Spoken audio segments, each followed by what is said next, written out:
Gundam.tk presents Gage-ing Builder, Age-1 Normal.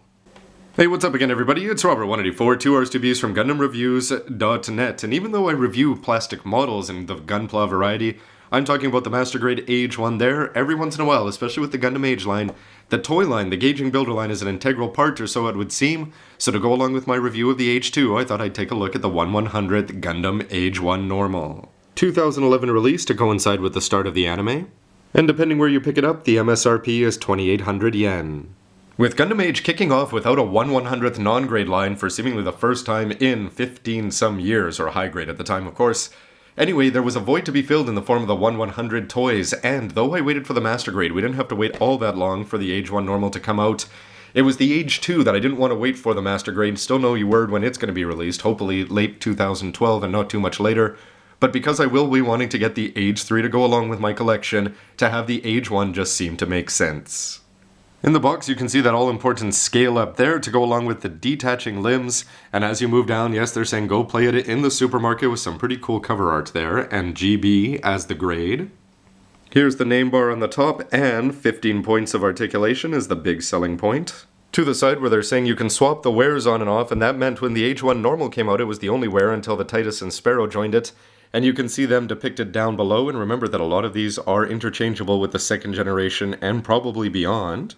And forget about the AGs with just one Gage-ing chip inside, these ones have 4, so that's why it's so important to swap off the arms and legs. And you can keep track of your own data, etc. with the Gage-ing Hado, and you can go play it in the mall. On the back you can see the contents, which consist of a Dodds rifle, shield, and a Tri-Age card. You can see that there's going to have a pose with the arm just straight out. I wonder if it's going to have the same issues with only 90-degree range of movement, like what we saw with the Age-2. Down here when this came out, the Gafran was also part of the series, so you can see some various silly combinations with the Titus, Sparrow, and the UE's main grunt at the time. To go into the packaging and see what we get, yes, modeler knives are incredibly handy. You don't want to rip the box too much, I suppose. Crack that open and you can pull it out to reveal the body and shield. There is a manual in the box that's easy to miss, and you can see all the parts and the poses there, and basically they're just talking over and over again about how to swap the wares out and then to actually go and play the game using all 4 of these Age chips, and you can see it in the sensor there. And there's also a Tri-Age card, which I believe is different from the advanced grades. And then to rise Gundam out of the Palastic instead of actually out of the Earth, you can just take the limbs and pop that on, it looks like.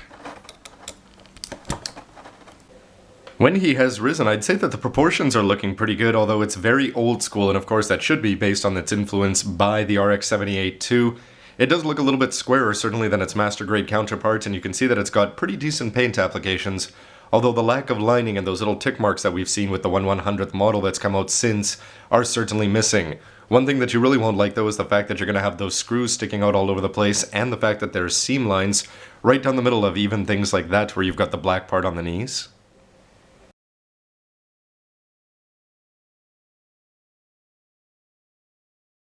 For articulation, what can you do? Well, the skirts are going to move independently, and you can bring the legs forward like this. They are going to move together, although you can move them separately.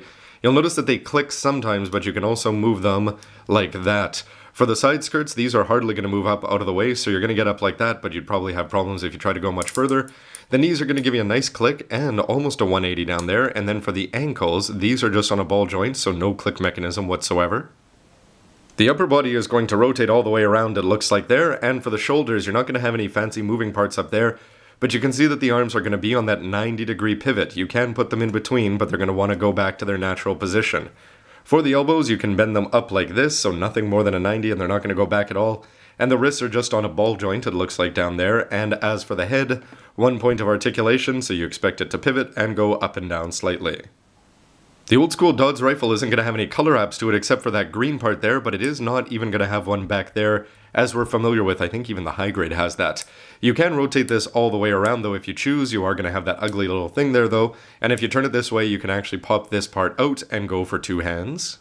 And the shield has an interesting approach there for the painting, so lining I don't think would be advisable on there, as you'd just be putting it on the inside. But onto the back you are just going to have these 2 parts that were screwed together to go along with that gray part, which is going to snap into the forearm. There is a satisfying click when you plug it in over here, however with the Dodds rifle, no real problems there, it's going to slide into the fist pretty easily. One thing though that even the high grade has though is the ability to take that forearm part and rotate it around. For this one, you're going to have to turn the arm in, so if you look carefully at the left and right forearms, it's going to look a little bit strange, although you can just rotate the wrist to have them facing the proper direction. The Age-1 and the Age-2 are the same price here, and you can see that the Age-2 is just going to have a lot more plastic and visual oomph to it compared to the old school design that you see here. The Dodds rifle looks good, but this one is going to have the 2 blue paint apps on it, and you're also going to have the extra plastic that's going to attach on there, and just a lot more intricate detailing in the chest and head for the color apps. However, when you look at size, you can see that the GB is going to be quite a bit larger than the Master Grade, or so it seems, in pretty much every department, including height and width. Although the Master Grade is going to take the edge, especially as you get in closer and see all the little details. Like the lack of screws and those panel lines that show off the inner frame there, to go along with the little tick marks that you can add on with your lining marker, although I suppose you could do the same thing on there, and a big difference just with that $2 lining pen on the face, as Bandai will always tell you in the manual. In terms of posing, the lack of mobility in the legs is going to be a bit of an issue, especially with not being able to rotate it out that much. And the legs, you can see that they're not going to pass the flat test for very long. The Dodds rifle is going to be able to pull out. You can see that the shoulder is going to have a nice bend point there. However, with the shield being on the side of the arm, because you've only got one bend and that bend is now turned inwards, you're actually going to have to raise up the whole arm to get that shield up in any sort of pose whatsoever, which reminds me of old school 80 toys more so than what you'd expect from 2011. You can do the across the chest. You can see the way that the arm is bent perhaps in there, just at a nice 90-degree angle. The only thing is that when you're raising up the shield, this is certainly going to be one of the places where, because it has to be at a 90, it's really going to be down there or loose there, and it's going to want to naturally rest around there, straight in front. If you want to hold the Dodds with 2 hands, you can see that there's going to be nothing but problems getting the arms across. They're both going to have an awkward bend, and the only way I was able to accomplish it was just by cheating and detaching the manipulator altogether. If you have any more luck, why don't you let me know with a comment down below if you could get it to work. If you're getting closer here though, you can really see those numb marks when these things were assembled together, not to mention the seam lines that are very, very noticeable right in the front of all of the limbs.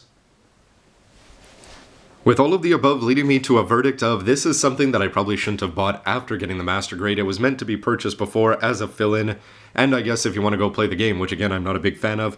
So if you want to go just to put a toy on your shelf, this one's not going to look bad. It's going to look toyish. You can already see the problems there. Not going to have great articulation, so if you could wait, I believe, from October to March, or February actually only for the Master Grade, it's certainly well worth waiting for. However, the Age-2 is something that I don't mind having on my shelf, especially with the anime reviews and things like that. It's actually looking pretty cool. I'd give the edge to the Age-2 certainly over the Age-1 just in terms of quality and substance here in the Gage-ing builder line, which is just going to make me want the Master Grade of this all the more, and hopefully with a year in between around, we can say that the Age-3 is going to have some improvements in its GB as well. Anyway, everybody, don't forget that you can check out its review there before the Master Grade of all of the above. Who cannot love lead Gundams? Well, I certainly cannot not love them a lot. So anyway, I hope you enjoy them as well. And in the meantime, why don't you let me know what you think with a comment down below, and thanks for watching, everybody. See you next time. I wonder if there's anybody who goes to the mall with a Master Grade that they've modified with 4 advanced grades to put all their chips in. Or I suppose they'd have to cut you open to get the right limb ones.